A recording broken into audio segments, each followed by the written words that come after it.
আসসালামু আলাইকুম। প্রিয় দর্শক এন্ড সাবস্ক্রাইবার, ইদানিং খুব একটা ভালো বা খুব একটা ভয়াবহ একটা জিনিস চলছে এই লস অ্যাঞ্জেলসের দিকে। আপনারা জানেন থাকবেন যে দাবানল, ঠিক আছে? আসলে দাবানলটা আসলে কি, কেন সংঘটিত? এটা কি মানুষে দ্বারা সংঘটিত নাকি ন্যাচারাল, না কি কিভাবে হয় আসলে? আপনাদের ধারণা কি আসলে? আসলে দাবানল হচ্ছে একটা কি, এটা একটা ন্যাচারাল দুর্যোগ কিন্তু, ঠিক আছে? এটা প্রাকৃতিক দুর্যোগ। এটা কিন্তু মানুষ দ্বারা তৈরি না, এটা ন্যাচারালি তৈরি হয়, ক্রিয়েটেড বাই আল্লাহ গড, যে যে ইতেই বলেন না কেন, ঠিক আছে? তো দাবানলটা বিশেষ করে কোথায় হয় বেশি? আপনি মনে করে রাখতে পারবেন যে আমরা যারা সাধারণ মানে সমতল ভূমিতে থাকি বা যেখানে আমাদের মানে বিচরণ, সেখানে কিন্তু এই দাবানলটা কিন্তু এভাবে দেখা যায় না। তাহলে দাবানলটা কোথায় হয়, কেন হয়, কিভাবে হয়, এবং কেনই বারে বারে ওই একই এলাকায় বা ওই সমস্ত রাষ্ট্রগুলোতেই হয়, অন্য কোথাও আমরা দেখি না কেন? যেগুলা স্বাভাবিক, যেমন এশিয়ার কোনো দেশে কিন্তু আমরা দাবানল খুব দেখি না বললেই চলে। বিশেষ করে আমেরিকার ওই রাষ্ট্রগুলোর ওই দিকটাতেই বেশিরভাগ হয়, টেক্সাস, লস এঞ্জেলস ওই দিকে, ঠিক আছে? তো দাবানল দাবানলটা হচ্ছে কি, দাবানল হচ্ছে যে এটা, এই দাবানল একটা ইংরেজি, এটা ইংরেজি শব্দ হচ্ছে ওয়াইল্ড ফায়ার। মানে কি ওয়াইল্ড ফায়ার? মানে শব্দের ভিতরে বোঝায় দাবানল মানে একটা আগুনের, মনে করো লেলিয়ান শিখার মতো একটা শব্দ আসতেছে। যেটা হচ্ছে ওয়াইল্ড ফায়ার, মানে বনের ভিতরে যে আগুন, বনে যে আগুনটা লাগে সেইটা।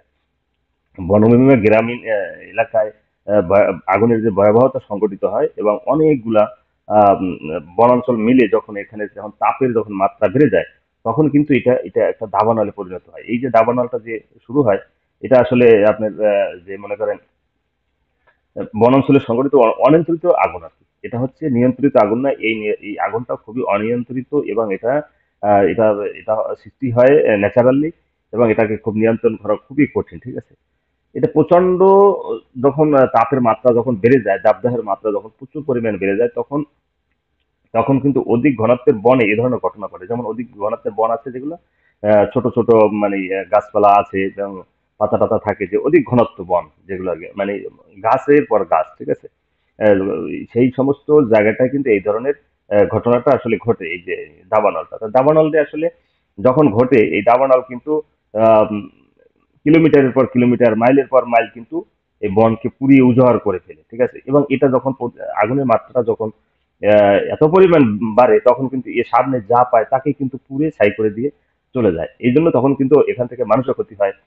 ওই আগুনের মাত্রাটা যখন বাড়ে, আগুনের শক্তিতে যে পরিমাণ বৃদ্ধি পায়, সেই আগুন কিন্তু পরবর্তীতে দেখা যায় যে ওই বনাঞ্চল পুড়তে পুড়তে পুড়তে পুড়তে তখন কিন্তু লোকালয়ের ভিতরে চলে আসার সম্ভাবনা থাকে। কারণ লোকালয়ের ভিতরে তো মনে করেন যে আগুনের যে আগুন ধরার যে যে ম্যাটেরিয়াল গুলো দরকার সেগুলো আছে, তখন ওগুলোতে ধরে।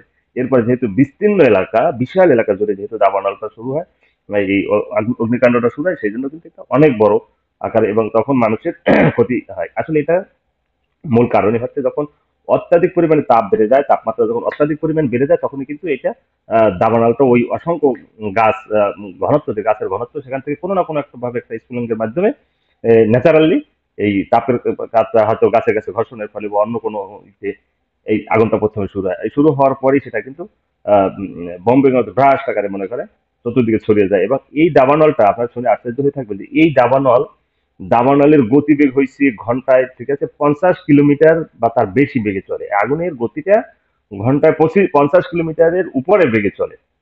তাহলে বুঝতে পারতেছেন যে এই আগুনের যে ইয়া মাত্রা এবং এটার যে গতি কি পরিমাণ হয়। আপনি যদি একটা আগুন যদি 50 কিলোমিটার বেগে চলে, আপনি একটা গাড়ি চালালে হলে 50 কিলোমিটার বেগে যদি বাংলাদেশে আপনি কোনো একটা গাড়ি চালান, তো অনেকেই বলে যে এত কেন, এত জোরে কেন চালায়? তো সেই আগুন আপনার 50 কিলোমিটার বেগে চলে। তো এই যে দাবানল, এই দাবানল থেকে আল্লাহ আসলে আমাদেরকে হেফাজত করুক, এবং যারা এই দাবানলে পতিত হয়েছে তাদেরকে আল্লাহ সেফ রাখুক। এবং এগুলো ন্যাচারাল দুর্যোগ, এই দুর্যোগ থেকে আল্লাহ আমাদের হেফাজত করুক। ন্যাচারাল দুর্যোগ আল্লাহ তাআলা যখন তার জমিনে যখন অত্যাচারের মাত্রা বাড়িয়ে দেয় এই ওই মানুষ, তখন আল্লাহ তাআলা সেখানে ন্যাচারাল এই দুর্যোগ নিয়ে আসে। তাই আল্লাহ তাআলার জমিনে থেকে কেউ যেন আহ, অন্যের উপর জুলুম নির্যাতন না করি, সেটা আসলে আমরা খেয়াল রাখবো। এবং আল্লাহ তাআলা আমাদের সবাইকে এই সমস্ত প্রাকৃতিক বিপর্যয় থেকে আমাদের হেফাজত করুক, দাবানল থেকে আমাদের হেফাজত করুক। সবাই ভালো থাকবেন। এখানে আসসালামু আলাইকুম।